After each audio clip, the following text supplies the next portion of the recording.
খবরের কাগজের প্রথম পাতায় থাকে গুপ্ত রোগ অথবা ঋতুবন্ধের বিজ্ঞাপন, উলঙ্গ নারী মূর্তির ছবি, যা দেখে গোল্লাই যাচ্ছে এখনকার এই ইয়াং জেনারেশন।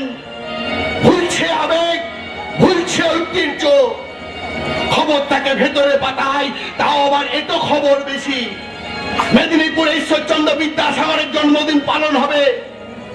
সোনামুখী স্বর্ণময়ী নাট্য সংস্থা এই গ্রামে গ্রামে সংস্কৃতিটাকে বাঁচিয়ে রাখতে এই খবর ছাপা হবে না। যদি সেদিন ক্রিকেট কিংবা ফুটবলের বিশ্বকাপ থাকে, সারারা নিজেদের কাকা দিদার খবর রাখে না, আর খবর রাখে ওই ফুটবল প্লেয়ার কাকা। ওই দেখুন, ওইদিকে আরেক সমস্যা দেখুন। সত্যি করে বলো, কি জানো তুমি? কেন দাদাকে দেখে চমকে উঠলো তোমার দিদি? আমি জানি না, এ বাড়িতে বউ হয়ে আসার আগে তোমার দাদাকে আমি চোখেই দেখিনি। আশ্চর্য! তাহলে দাদাকে দেখে রীনাদি ওইভাবে চমকে উঠলো কেন? তুমি বিশ্বাস করে প্রশান্ত, ছেলেবেলা থেকে দিদি খুব চুপচাপ, ব্যক্তিগত জীবনের কোনো কথাই কাউকে বলে না। দাদাকে কি জিজ্ঞাসা করবো তারও কোনো উপায় নেই। সব সময় মা দাদাকে ঘিরে আছে। তবে একটা বাক্স আছে। বাক্স? হ্যাঁ, ওই বাক্সটা সবসময় দিদি ড্রয়ারের মধ্যে তালা বন্ধ করে আছে। আর ওই বাক্সের মধ্যে যে কি আছে আমরা কোনোদিনও জানতেও পারি না। দাও দাও দাও রিনা, ওই বাক্সটা আমায় দাও। আমি জানি তুমি ওই বাক্সটার মধ্যে তুমি তোমার অতীতকে লুকিয়ে রেখেছো। ওই বাক্সটা আমায় দাও। খুব জানতে ইচ্ছে করছে তাই না? পাক খাটতে তোমার ভালো লাগলো, আমার ভালো লাগে না। তাহলে কালই আমরা ওর বাড়িতে গিয়ে ওই বাক্সটাকে আগে সরিয়ে ফেলবো। সেই ভালো, সেই ভালো।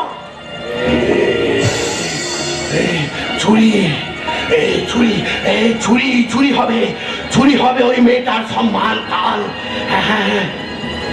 না, আমি অকারণে এসব নিয়ে চিন্তা করছি কেন? আমি তো পাগল, আমি তো জিজ্ঞাসা চিহ্ন। চিন্তা তো হবেই, হ্যাঁ চিন্তা তো হবে। কারণ ওই বাক্সটা খুললে যে আমি বেরিয়ে পড়বো। হ্যাঁ,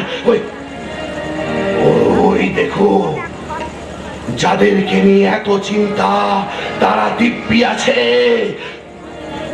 আর ওই দেখো কেমন করে স্নেহ মায়া মমতা দিয়ে শান্তকে আঁকলে রেখেছে তার মা।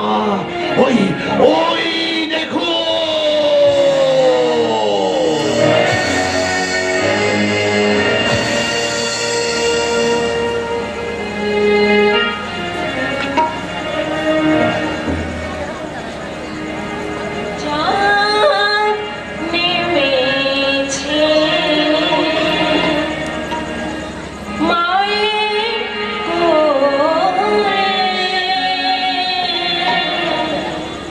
জোছনা মাখা হাসি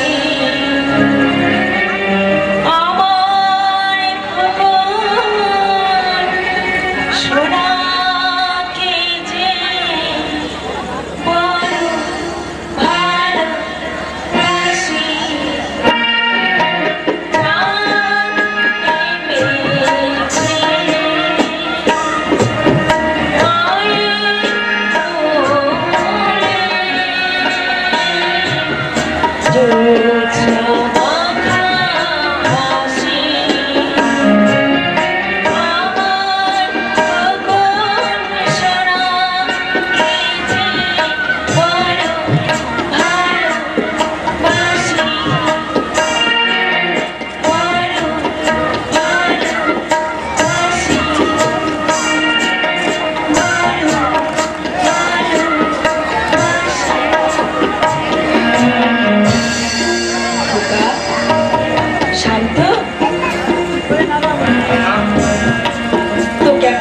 জিজ্ঞাসা করবো বাবা?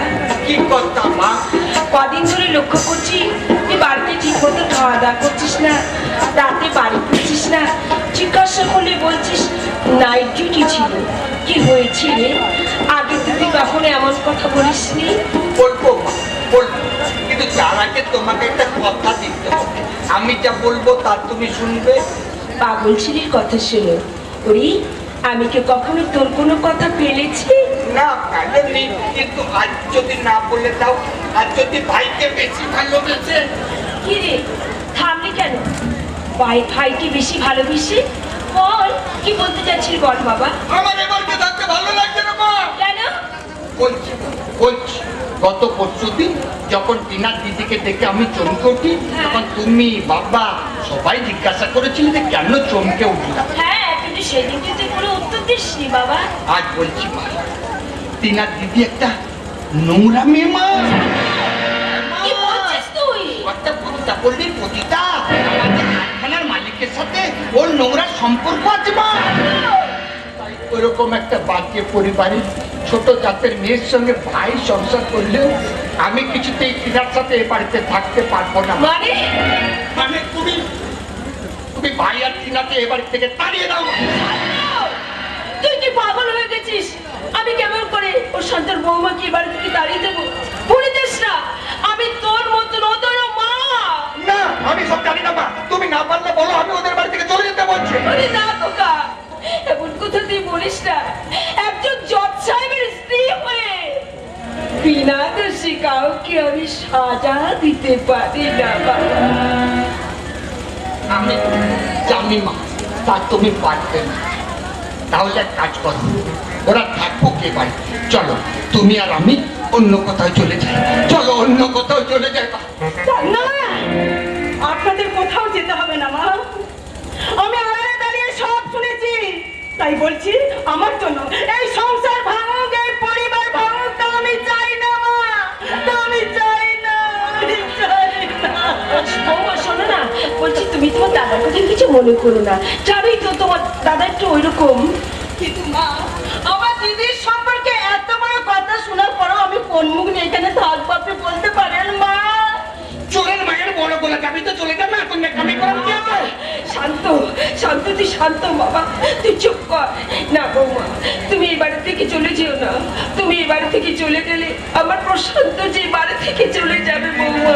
আমি তোমার মনের অবস্থা বুঝতে পারছি মা, কিন্তু একবার চিন্তা করে দেখো, দাদার এইভাবে টিনার দিদিকে অপমান করা কি ঠিক হয়েছে? আমি জানি বাবা, কিন্তু তুই তো জানিস ওকে এরকম।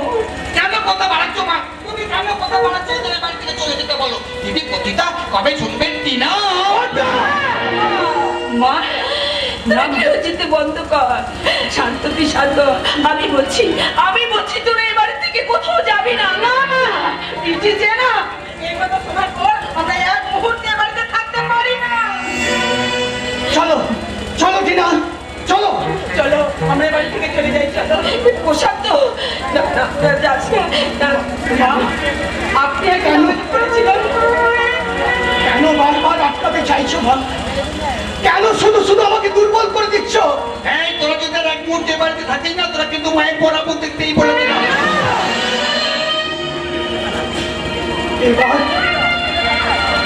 এবার আমাদের যেতে দাও মা, এবার আমাদের যেতে দাও।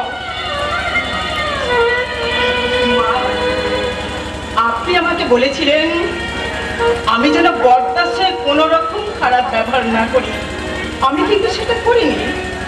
আজ বরদার যে ব্যবহার আমাদের সঙ্গে করেছে, তাতে কি আপনি সাই দিতে পারবেন মা? বলুন বলুন, আপনি চুপ করে আছেন কেন? বলুন আপনি পারবেন পারবেন।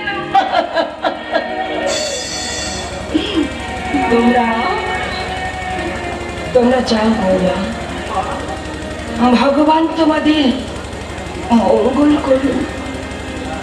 আজ আমি আমার স্ত্রীর প্রতি অন্যায়ের প্রতিবাদ করে চলে যাচ্ছি। দাদা আমাদের জন্য এ বাড়ির দরজা বন্ধ করে দিলেও আমাদের বাড়ির দরজা তোমাদের জন্য চিরকাল খোলা থাকবে মা, চিরকাল খোলা থাকবে। প্রশান্ত আসছে মা।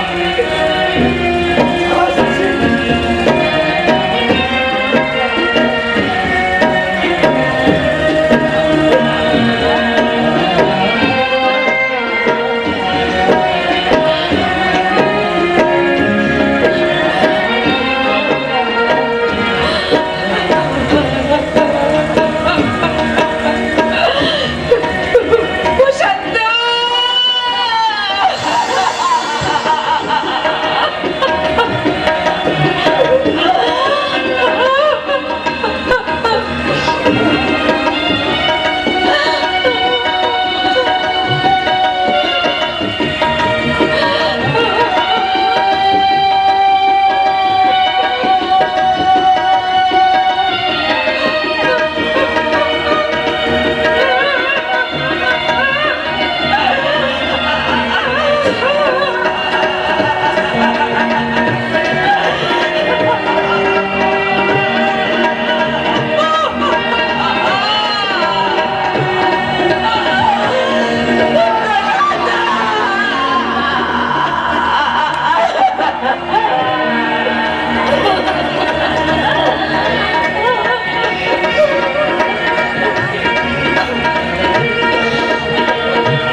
শান্তু, মা, তুই খুশি হয়েছিস তো বাবা?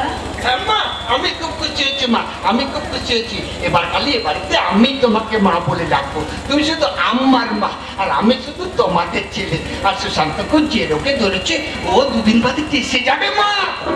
মা, আমি তোমাকে ছেড়ে থাকতে পারবো না মা, তোমাকে ছেড়ে আমি কিছুতেই থাকতে পারবো না।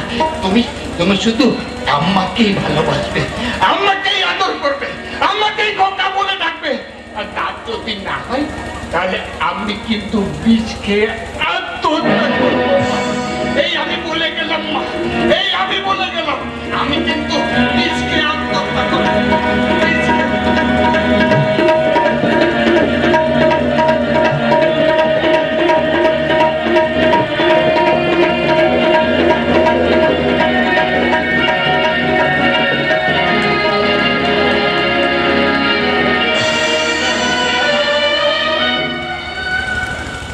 মা ডাকার জন্য ব্যাকুলতা, অন্যদিকে প্রশান্তের চোখে জল। আমি কি করব? এক হতভাগিনী মায়ের এখন কি করা উচিত? পদ বলে দাও, পদ বলে দাও। ব্যথার বালিশে মুখ গুজে কান্না ছাড়া এই হতভাগিনী মায়ের তো কোনো উপায় নেই, কোনো পথ নেই। মাসিমা, মাসিমা, এই যে আপনি এখানে মাসিমা? হ্যাঁ বাবা প্রত্যয়, তুমি? হ্যাঁ মাসিমা, আমি। কিন্তু আপনার কি হয়েছে মাসিমা? আপনার চোখে জল? ও ও কিছু নয় বাবা, মেয়েদের তো কান্নার জন্য জন্মায়, কিন্তু তুমি এখানে শান্তের সঙ্গে কোনো দরকার আছে বুঝি? না মাসিমা, আমার একটু সুশান্তের সঙ্গে প্রয়োজন। কিন্তু ও তো বাড়িতে নেই, তোমার মেসোমশাই ওকে নিয়ে একটু ডাক্তারখানায় গেছে। তাহলে তাহলে এখন আমি কি করি? কথাটা আমি কাকে বলি? কি কথা বাবা? সে সে আপনাকে বলা যাবে না মাসিমা। কি এমন কথা যা আমাকে বলা যাবে না? তুমি বলো, আমি শুনবো। কিন্তু পারবেন? পারবেন তো একটা কথা শুনে নিজেকে ঠিক রাখতে? পারবেন? পারবেন তো একটা ছবির দিকে নিজেকে শক্ত রাখতে? এসব তুমি কি বলছো বাবা? আমি তো তোমার কোনো কথাই বুঝতে পারছি না। না বোঝারই কথা মাসিমা। কারণ কারণ? কারণ শান্তকে যে আপনি নিজের থেকেও বেশি ভালোবাসেন, আর তাই তাই? তাই কথাটা বলতে আমার ঠোঁট কাঁপছে মাসিমা। একটা ছবি আপনাকে দেখাতে আমার হাত কাঁপছে মাসিমা। কি কথা? কিসের ছবি? আপনার ছোট ছেলে সুশান্ত মনিকা নামে এক সৎ সাহসী নির্ভীক মহিলাকে ভালোবাসতো, আর বিয়ের দিনে সেই মনিকার খুন হয়। হ্যাঁ, তাই তো সুশান্তর বিয়েই করলো না। মনিকাকে যে খুন করেছিল তার একটা ছবি আমি পেয়েছি মাসিমা। চিনে গেছি আপনার ভাবি পুত্রবধূর খুনিকে। কে সে? দেখো, মনিকাকে যখন খুন করছিল তখন আড়াল থেকে এই ছবিটা তোলা হয়। এতেই আছে মনিকার খুনির ছবি।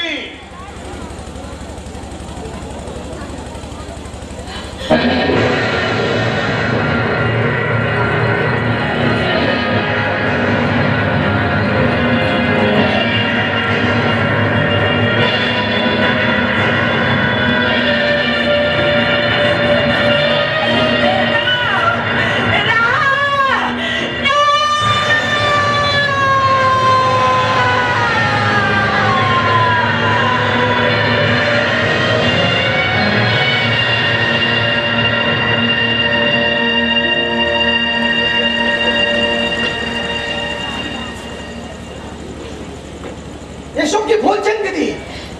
এর কথা তুই আমাদের আগে কাই বলিস নি রে দিদি? আজও বলতাম না যে তুই সুটকেসটা চুরি করতে গিয়ে হাতে হাতে না ধরা পড়তিস। সেদিন ওখান থেকে আমাকে ওই মানুষটাই উদ্ধার করেছে। ভাবতে পারছি না, আমি আমি কিছুই ভাবতে পারছি না। জেনে কি লাভ? সহানুভূতির সান্ত্বনা, মিথ্যে প্রতিশোধের প্রতিশ্রুতি পারবে পারবে আমার হারিয়ে যাওয়া জীবনটা ফিরিয়ে দিতে পারবে? দিদি না রে দিদি না, আর আমরা চুপ করে থাকবো না রে দিদি। কিন্তু আমার দাদা যে আপনাকে সবার সামনে ছোট করেছেন। কৌরবদের সভাতে দ্রৌপদীকে এরকম হতে হয় ভাই? না দিদি, আর আমরা চুপ করে বসে থাকবো না। তোর উপরে যে অন্যায় অত্যাচার করেছে তার প্রতিকার আমরা করবোই রে দিদি। চিত্রীরা ও মা, কোথায় গেলে সব? মা,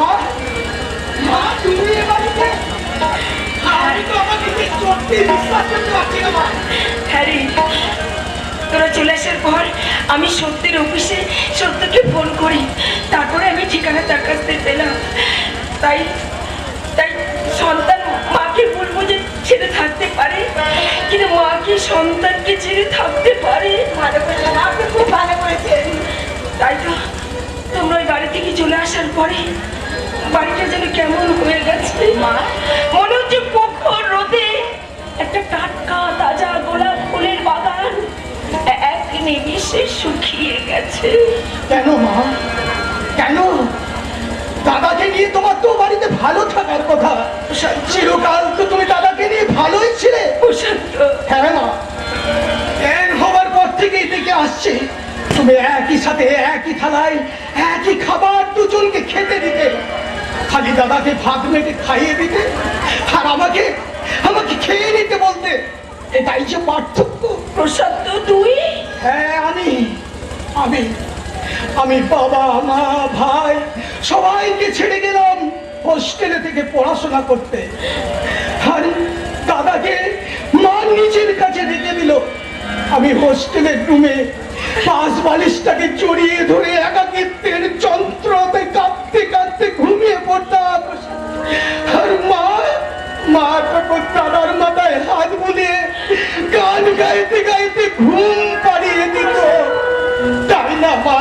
ওই প্রশান্ত, তোর যন্ত্রণাটা আমি বুঝি বাবা, আর বুঝি বলেই তো দৌড়ে এলাম তোর কাছে। ভালো করেছেন মা, আপনি খুব ভালো করেছেন। আপনার ছেলেও আপনাকে কদিন ধরে দেখার জন্য খুব মন খারাপ করছিল। হ্যাঁ মা, খুব খুব ইচ্ছে হচ্ছিল, খুব ইচ্ছে হচ্ছিল তোমার দেখার, তোমার সাথে কথা বলার। আমি জানি না, আমি জানি দাদার পরামর্শে তুমি আমাদের ও বাড়ি থেকে তাড়িয়ে দিলেও আমি তো কোনোদিনই তোমাকে, বাবাকে, সুশান্তকে আমার মন থেকে মুছে ফেলতে পারবো না মা, মুছে ফেলতে পারবো না। বিশ্বাস করো, বিশ্বাস করো, তুমি দাদাকে সবার চেয়ে বেশি ভালোবাসলেও আমি তো দাদাকে কোনোদিন অশ্রদ্ধা করিনি। তাহলে কেন কেন আজ আমি তোমার স্নেহ ভালোবাসা থেকে বঞ্চিত হলাম? বলতে পারো মা, বলতে পারো। আমি জানি বাবা, আমি জানি এই বেশি ভালোবাসাটা তোর কাছে বড় যন্ত্রণাদায়ক, কিন্তু একবারও তো তোর কেউ জানতে চাসনি কেন ওকে আমি বেশি ভালোবাসি মা?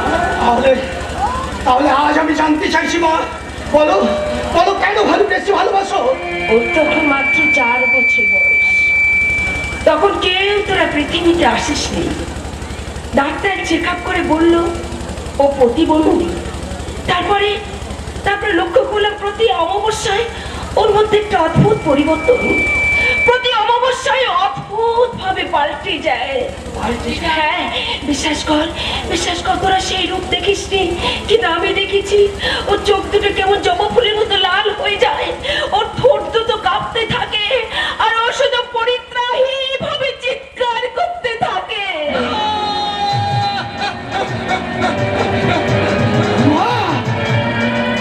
হ্যাঁ, আমি ছাড়া ওকে কেউ শান্ত করতে পারে না, তাই তো ওকে বেশি ভালোবাসা দিয়ে আমার বুকে জড়িয়ে ধরে রেখেছি।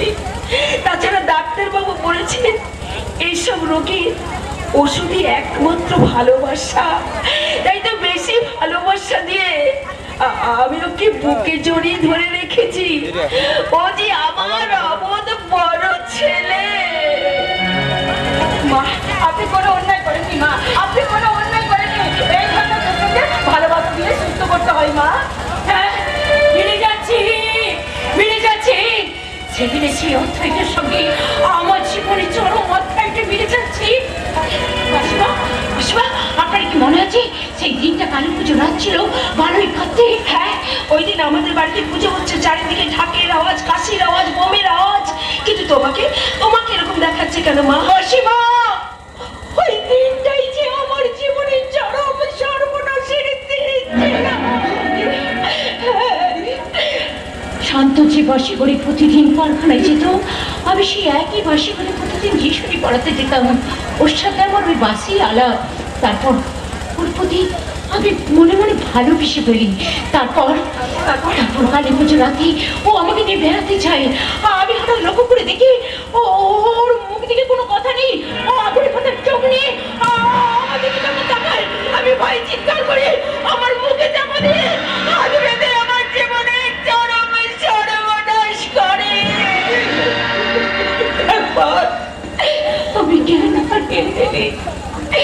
আমি যখন জ্ঞান ফিরে পেলাম তখন জানতে পারলাম ওই রতনদা 25,000 টাকার বিনিময়ে আমাকে প্রতিটা পল্লীতে বিক্রি করে দিয়েছে।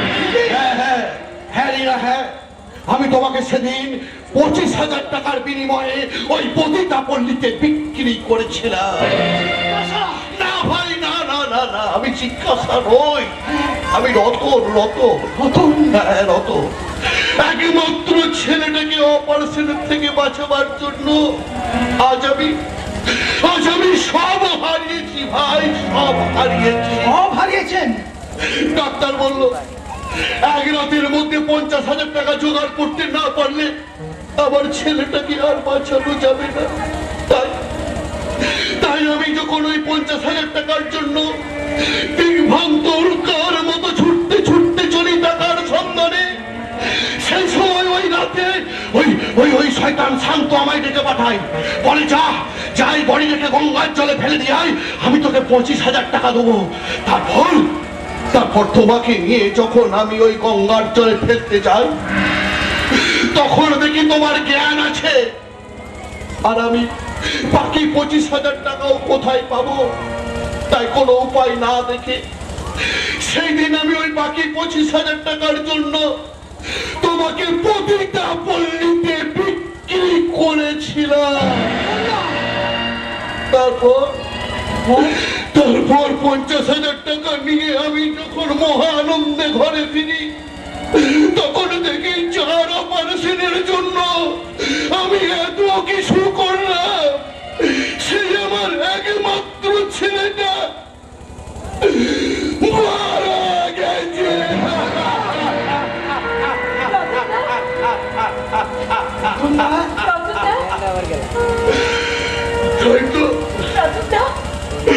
তাই তো পাপের প্রায়শ্চিত্ত করব বলে আমি তোমার সেদিনের পর থেকে অনেক খুঁজেছি না, কিন্তু ওই প্রথম পার্কে দেখার পর থেকে আমি তোমাকে ছায়ার মতো আঁকলে রেখেছিলাম। যদি পারো এই অধর্মকে তুমি ক্ষমা করো রিনা, এই হতভাগাটাকে তুমি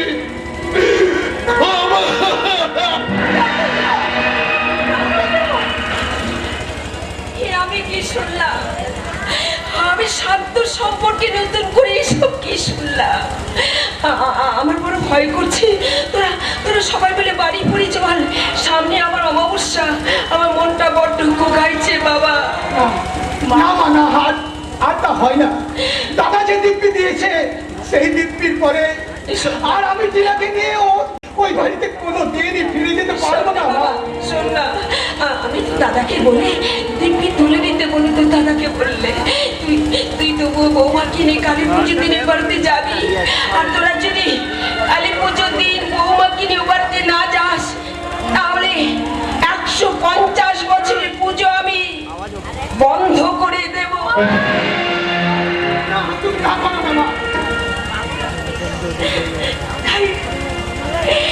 আমি তোর আশার পথে থাকবো বাবা।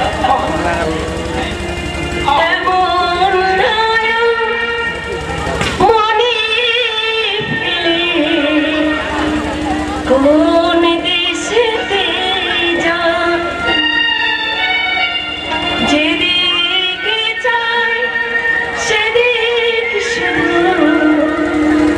আধার দেখে এখন আমার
এখন তোদের বস নয়, এখন আমি তোদের বস।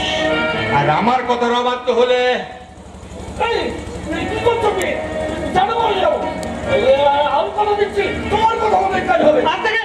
তুমি আমাদের বস। তবুও শান্ত তোদের বিশ্বাস করে না।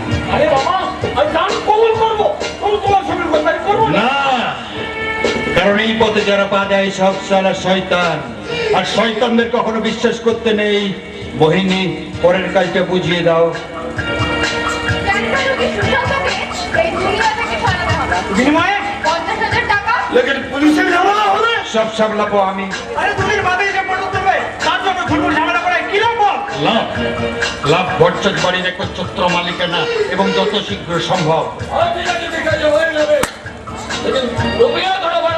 হ্যাঁ বল, মানুষ ফোন করার মতো এত খতরনাক কাজ করবো, অথচ নিজেরা ভোকা পড়বো, এ তো হতে পারে না বল। কত দিতে হবে? আর একটা লোক মানুষকে খুন করতে 1 লাখ টাকা? এখানে যেমন টাকা আছে তেমনি প্রচুর রিস্ক আছে, ধরা পড়লে বড় ধরাই, আর কমসে কম 3 বছর জেল। চললেই তো কলেজ খুলবো, আমাদেরকে জামাই আদর করে বসতো। আরে ঠিক আছে ঠিক আছে, এই নে।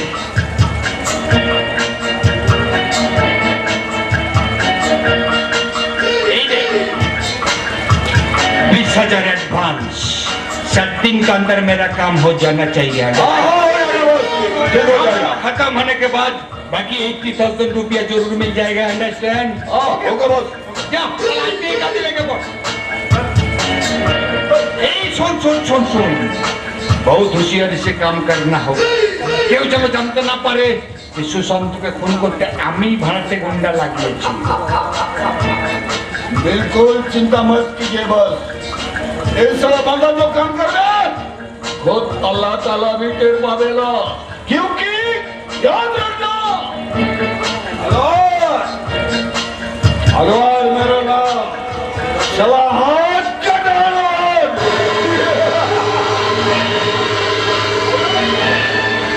মোহিনী, শান্ত, তোমার তো আর বেশি দেরি নেই রাস্তা পরিষ্কার হতে। তোমারও আমি হয়তো আর বেশি দেরি নেই মোহিনী। এসো, কোথায় নিয়ে যেতে চাও? বটের নন্দন কাননে। চলো। এসো, আমার সাথে এসো। হ্যাঁ, তুমি চলো, আমি আসছি।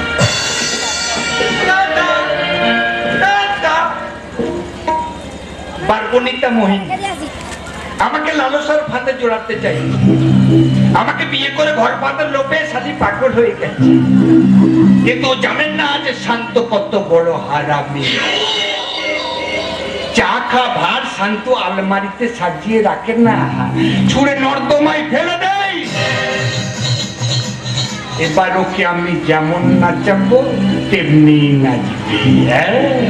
টাটা থই টাটা থই টাথই টাথই টাটা থই টাটা থই টাথই টাথই টাটা থই টাটা থই টাথই টাথই থেই টাথই টাথই থেই থেই থেই।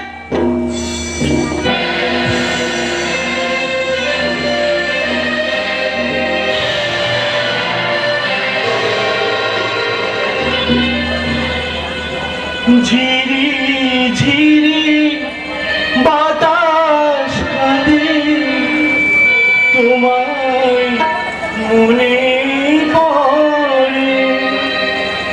ঝিরি ঝিরি বাতাস কাঁদে, তোমায় মনে পড়ে।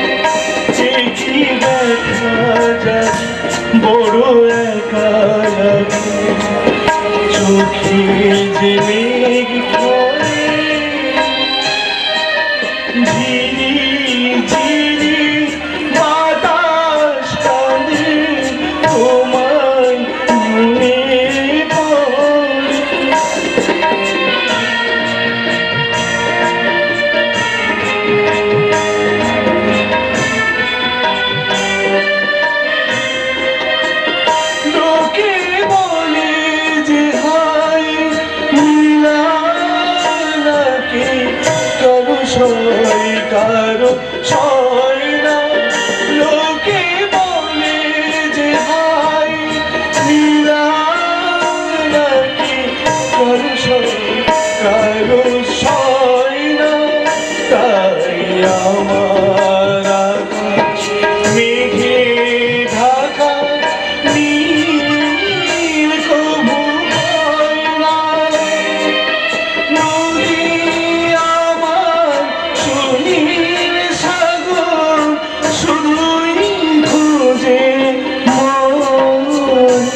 করে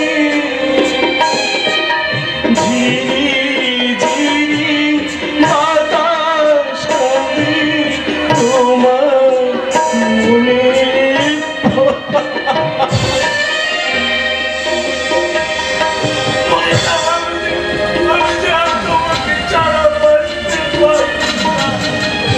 তোমাকে ছাড়া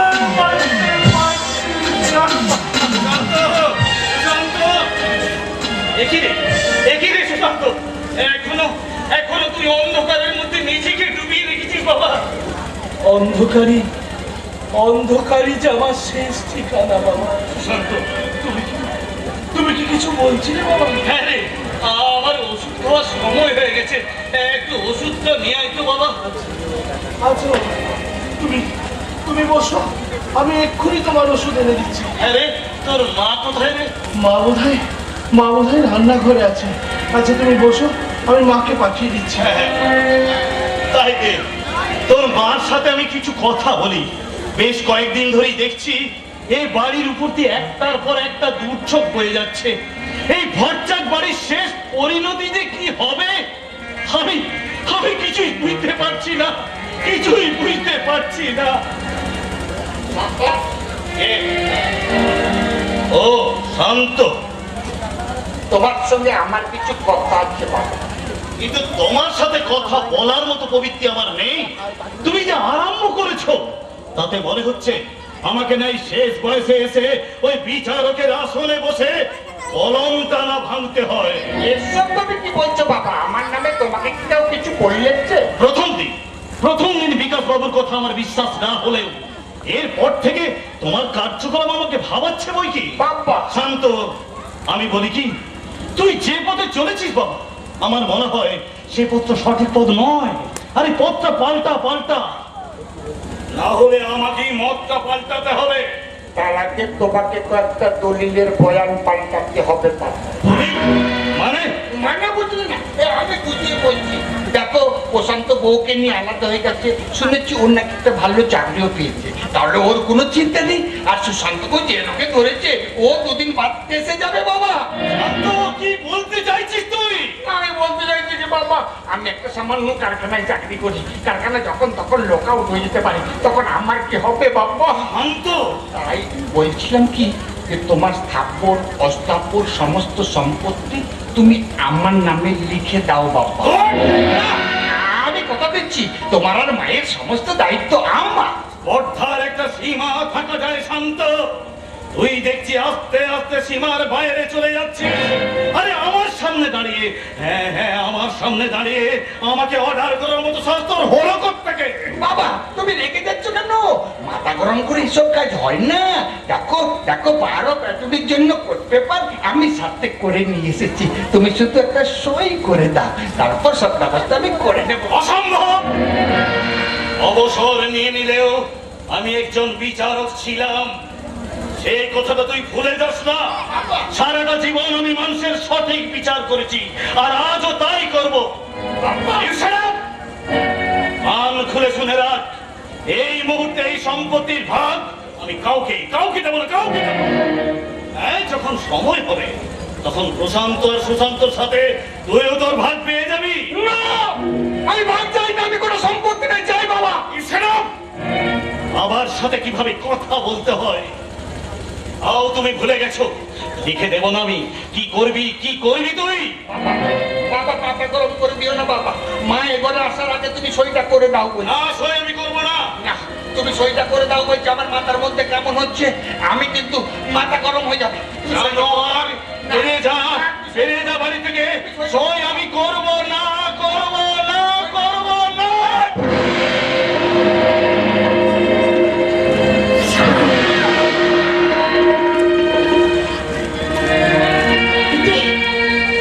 তুই কি করলি? তুই তোর বাবার গায়ে হাত তুললি? দেখো না, বাবাকে একটা সই করে দিতে বললাম, বাবা সইটা করলো না। তাই শুনছো সুলোচনা, শুনছো? তোমার আদরের বড় খোকা শান্তর কথা শুনছো? ও আমাকে এই দলিলে একটা সই করে দিতে বলেছিল, আর আমি করিনি বলে বাঁধলে চড়। বাবার কাছে ক্ষমা চেয়ে নে শান্ত। পারবো না মা। শান্ত, এবার আমি বুঝতে পেরেছি এতদিন আমি কি ভুল করেছি। মা! হ্যাঁ মা, মা যেমন সন্তানকে স্নেহ মায়া মমতা দিয়ে ভালোবাসতে পারে, তেমনি সন্তানের অন্যায় দেখে তাকে শাসনও করতে পারে। এতদিন তুই মায়ের ভালোবাসার রূপটা দেখেছিস, কিন্তু মায়ের কঠিন রূপটা দেখিসনি। যেদিন থেকে তুই প্রশান্তর বৌমাকে এবার থেকে দাঁড়িয়ে দিয়েছিস, সেদিন থেকে আমার মনটা বড্ড কুঙ্গাই ছিল, আর সেই সন্দেহটা মিলে গেল। চুপ করো মা, চুপ করো। তুমি কিছু বললে আমার ভীষণ কষ্ট হয় মা। আর সন্তানের দুর্নীতি দেখে বলছি মায়ের কোনো কষ্ট হয় না, তাই না? কান খুলে শুনে রাখো কা, এই তোকে শেষবারের মতো বলছি, ফের যদি কোনোদিন তোকে কোনো অন্যায় করতে দেখি, তাহলে তুই মমতাময়ী মা রণচণ্ডী মূর্তি ধারণ করে তোর সামনে এসে দাঁড়াবে। তুই আমার স্বামীর গায়ে হাত তুলতে পারিস, আর আমি তোর গায়ে হাত তুলতে পারি না, এটা তুই ভাবলি কেমন করে? মা, তুমি এত আমায় বকছো কেন মা? আমার ভালো লাগছে না। আমি কতবার বলবো, আমার মাথা গরম হলে আমার কোনো হোশ থাকে না। হুঁশ থাকতো, কোনটা বাবা কোনটা মা, সেই হুঁশ থাকতো যদি আমি তোকে পেটে ধরতাম। বলতে দাও গো, বলতে দাও। তুই জন্ম সত্যি কথাটা বলার জন্য বারবার চেষ্টা করেছি। এই মানুষটা বাধা দিয়েছে পাচ্ছে সেই সত্যটা শুনে তোর কোনো কষ্ট হয়, আর সেই মানুষটার গায়ে হাত তোলার সময় তোর হুঁশ ছিল না। বাড়ি আজকে সন্তান মা,